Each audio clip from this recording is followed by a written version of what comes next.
Here I have TCL 20L, and today I'm going to show you how to add fingerprint on this device.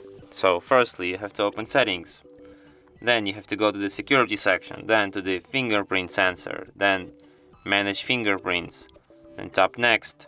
Then you have to select if your backup lock screen method. It could be pattern, PIN or password. Let's select for example PIN. Then you have to enter your PIN, then you have to confirm it. Then you can select if you want to show notifications on the lock screen or you can just disable them. And what you have to do next is to find the fingerprint sensor, which is located here, and just tap it with your finger several times, like this, for it to remember your fingerprint. And as you can see, fingerprint aided. And now for example I can unlock my device without entering PIN, with only just my fingerprint. Just like this. Don't even have a lock screen because it reads my fingerprint immediately.